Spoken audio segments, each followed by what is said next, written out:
Hello, everybody, and welcome to the Malibu Pacific Church podcast. Hey, if you haven't listened to this past week's sermon yet, I would say press pause and listen to it so this podcast makes a little more sense. But we're not going to tell you how to live your life. It's me, Joel. And I'm Andy. Hey, everybody. Everybody, it's Andy. How you doing, Joel? Hey, doing all right. Yeah, it's a beautiful day in Malibu, surprise. It really is stunning, actually. If you've never had a chance to sit upstairs inside of the sanctuary, I highly suggest trying it one Sunday, not every Sunday. But man, the view of Catalina Island, is that kind of, or is that fake out there? It feels like the Truman Show. Like, you know, at the very end of Truman Show, where he hits the wall. Like, that's how I look at Malibu sometimes. But the water glistens here. It's magical. It's, you know, we feel very blessed and rich in our Be Rich series. That's right. We're in the Be Rich series. Yeah. Yes. Not how to get rich, but how to be rich and behave like rich people. Yes. Which means we have extra. We all do. If you're an American, we have extra. We really do. We really do. Yeah. It is our second week, and I just want to say thank you for raising $10,000. It was great fun. Wow. $10,000 to our local elementary schools. Yeah. We got Webster and Malibu Elementary. We had two awesome PTA representatives here, gave out big checks. And then my favorite thing is that usually it's a prop check, but they ended up taking the checks with them. I was like, guys, you know those aren't the ones you cash. Yeah, you can't cash these. But where did they put them? They put them in the school windows, which is so cool. If you go onto our social media, you can check out that picture of Webster and the proud check that Malibu Pacific Church gave to them. And again, I talked to our PTA president this morning, and she was still just blown away. Why would a church do that? I'm still asking the question. And you know what I said? What? I don't know. No, I'm just kidding. I said because we are for you. Yeah, we're on the same team. Yeah, so it was pretty awesome. We want to be your cheerleaders. Yeah, absolutely. So thank you everybody for giving that $39.95. Kind of crazy what the church can do in such a simple 30 movement. seconds. Everybody right now, $39.95. And we're not that big. And to raise that kind of money with our church our size, we all have $39.95 in our pockets. That's great. I don't know. I had breakfast in Malibu. Oh, I don't have $39.95 that's anymore. gone. It was in my pocket. That baby's out. That's $42 right there. But the croissant was great. Oh, it was unbelievable. That $30 croissant was unbelievable. Just a funny side note. We were at a place yesterday eating some potato skins. You were there.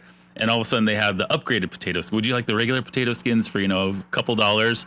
Or would you want the Malibu ones that are $150? And I was like, what? $150? Yeah, a little caviar on top really brings up the price by about $140.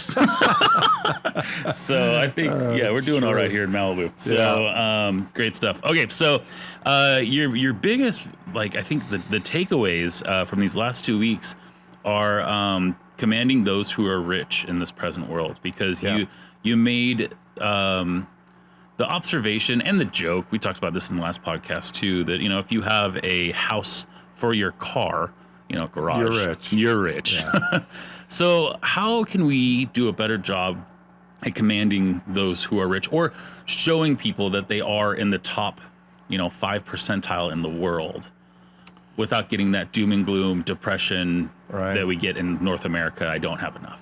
Well, I think it's really important for us to really continue to be generous with our giving, and our time as well, because wherever your treasure is, there is your heart, and Jesus spoke directly to that. So, what it is that we're giving to, what it is that we're buying, whatever it is that we're consuming, whatever we're using our monies, our stuff. excuse me. Stuff towards, our heart is following. In other words, it captures our hearts. So generosity is the only thing that breaks greed in us. And so, how do we command people? I think it's holding each other accountable. I don't think you have to give. I don't think that works. I've tried that, trying to make somebody do something. But let's all create a culture, that's what we're trying to do, of generosity, that this is what we all do. So let's practice that right now. And when we do that, it literally is breaking the power of greed in us, that money does not have control of our hearts. Yeah. So how do we do that? How do we command? I think is holding each other accountable. How are you doing with generosity? That's why when we were saying and making it fun, 100% participation, let's all do this. In other words, we're all holding each other accountable. So let's actually do this. Yeah. So we, in a way, commanded people to do it, and they did it, but we did it nicely, I think. Hey, let's all do it. We had balloons and made it fun. Yeah. But in a Confetti sense, cannons, we yeah. were following, we literally were putting that passage into practice. Gotcha. But I think we need to hold each other accountable with that. And what we say is we want to give to God first, save second, live on the rest. How are you doing with that? I'm not going to tell you what the percentage, I'm not going to tell you what to do. But at least let me just say to our listeners, if you're listening, you probably care about our church. At least start with 1% and give it to the local church. Start somewhere. I've always taught, do the 5-year plan. Start with 1%. Next year, do 3%. Next year, do 6%. And then the next year, do 9%. And the 5th year, do 10%. Well, what we've discovered in the church world, most people never make a 2-year 5. They start giving 10% in year 2. They're like, I can do this. So start somewhere and be generous. Yeah. That's awesome. And then you go into do good to those who can't and won't return the favor. Right. How easy is that for you? Oh, I'm just human like everybody else. Yeah. I want to make sure that they, I'll give to those that I think there's going to be a good return on this investment. Absolutely. And I'm not going to give money to the homeless person because I'm not sure what they're going to do with it. Yeah. Well, that's not generosity. Generosity is no strings attached. So you give it and you're just giving it away. Yeah. No strings attached. Absolutely. But are we supposed to do that for our enemies too? That's what it says. Seems extreme to me. I think that's a challenge for every single one of us. Yeah. Judas betrayed Jesus with a kiss. So he's in the group, and Jesus served him and washed his feet the night before he was betrayed. So he's washing the feet of Judas. I'm not there yet in my spirituality. Sorry. Working on it. But Jesus literally got on his hands and knees and washed the feet of the betrayer. And then Judas betrays him. And let me just say this. The Judases in churches are the Pharisees in a sense. And they make the statement, I was just trying to help. There's a great, wonderful scene in Everybody Loves Raymond. Actually, I had a chance to meet him at somebody's house once. Love this show. It's great. But Raymond had just finished painting his house. And then about 2-3 days later, his mom and dad show up, and his dad starts painting the house. And Raymond comes out with his wife and says, Dad, what are you doing? And his dad and mom are there painting the house. He's like, what are you doing? It's like, well, we're painting your house. We felt like it needed to be painted. Oh, I just had it painted. I had people come and they did it. I just had it painted. And she says, classic codependent statement. Oh, honey, your dad was just trying to help. Ooh. In other words, the moment you say no to somebody and create boundaries, they play the victim. Okay. So also in giving, it's giving with no strings attached. I'm here to help. And if you don't need me to paint your house, is there something else that I can help you with? Yes, I actually need help cleaning the garage out. Yeah, honey. That is a different kind of generosity versus I'm using my generosity to control you. Gotcha. That codependency. So when we give, I love giving to Webster and to Malibu elementary schools. We actually don't know what they're going to do with it. We're not going to say, hey, so exactly what it is, what exactly are you doing with the giving here? Yeah. No, we're for you. We trust you. No strings attached. Just reckless generosity. Yeah. I love the song, Reckless Love. It is reckless. Yeah. It's kind of like giving towards, a church and being like, well, I don't really like the carpet, so I want the color to be gray. So here's this money for gray carpet. Yeah. Because I'm helping. Right. Oh, I'm just helping. It's like, oh, actually, we don't need gray carpet. We need a roof. Yes. Do you mind putting the money towards the roof? Because we have a leak. Yes. No. Gray carpet. No. It's got to be gray carpet. That's what I want. Yeah. Well, that's that's not the generosity we're talking about. So to love your enemies is love them recklessly. To love those who persecute you, love recklessly. When I give my money to somebody, I'm giving it recklessly. It's just here, no strings attached. That's true generosity. Absolutely. Yeah, you've truly submitted your money. Love it. So first week was give, second week was serving.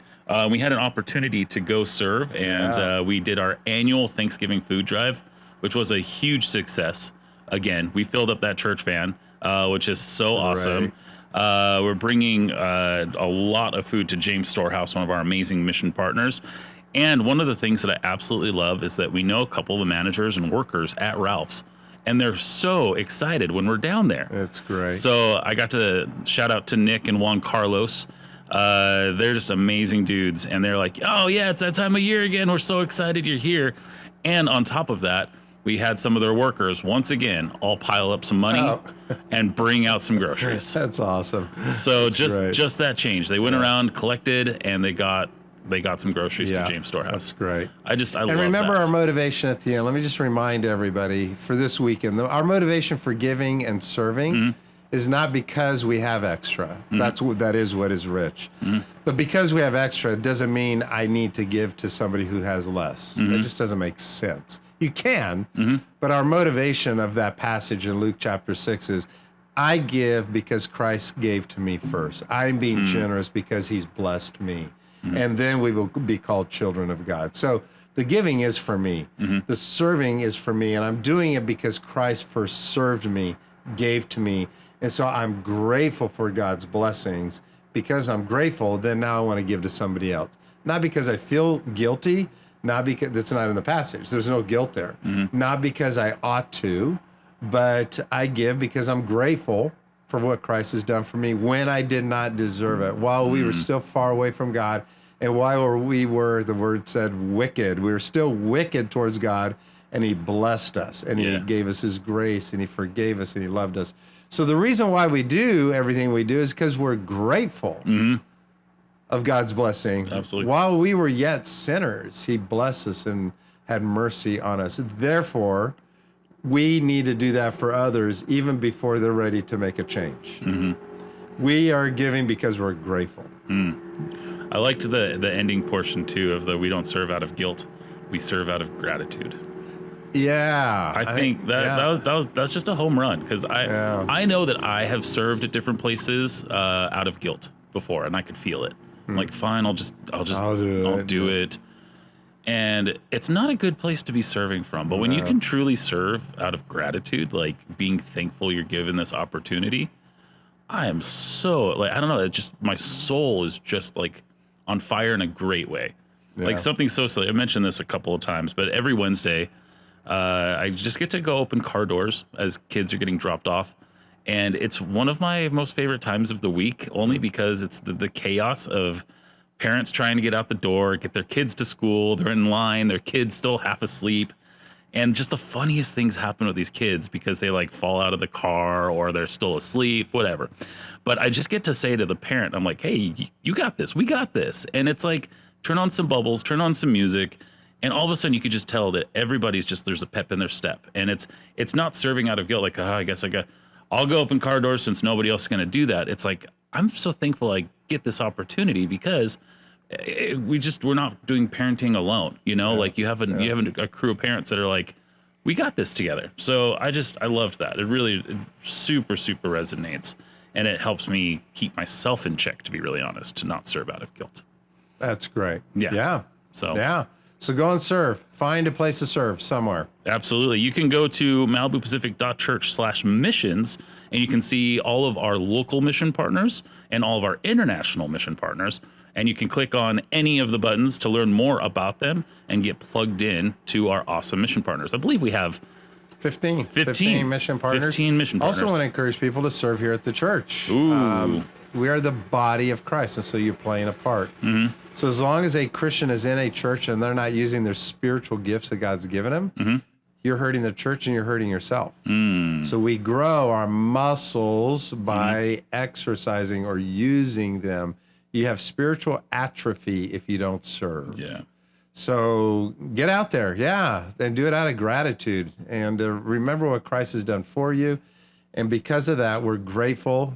And out of our gratitude, we want to bless somebody else because it's been done for us. Our cups are full. Absolutely. And here's the thing about what you're saying. You get energized when you serve down at the school. Completely. That's what happens when you serve. You're like, oh, I'm going to be tired or whatever. But when you do it out of gratitude, you get a high from it. Yeah. You get a dopamine hit. This was fun. I enjoyed free it. dopamine hits. Yeah, free dopamine hits. Let's do it. So, when you serve, you actually get a dopamine hit. Actually, it's been proven. Love that. So go get high. Go get high from Malibu Pacific Church. We'll have those bumper stickers ready to go this Sunday here at Malibu Pacific Church. No, but for real, 2 services. So attend one and serve at one. And there's amazing places to serve, like our hospitality team.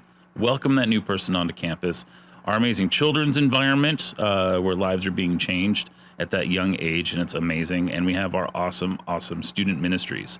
So, and we'll be praying for you if you choose student ministries, because I mean it's junior hires and high schoolers. So That's right. Yeah, that's right. Extra jewels on the crown. You're gonna love it. Absolutely, it really is the best. So let's get you serving here at Malibu Pacific Church. All right. With that said, we are going into our 3rd week of Be Rich coming up this Sunday. Give, Serve, Love, and we're really excited. We'll let you behind the curtain a little bit. We are going to be writing letters to every person in City Hall. Yes. Ready for this? At the schools, and on top of that, the firefighters who you've been hearing in the background, and the sheriffs. It's pretty awesome. Every single person is going to get a card, and we've made it easy because we've already marked every single envelope with all of the names. Postage, everything is taken care of. We just want you to write out a note after the service saying thank you for serving Malibu, because we are for Malibu. So good stuff. Don't forget to hit that subscribe button and share button. And on top of that, thank you for listening to the Malibu Pacific Church podcast, and we'll see you next time. Take care.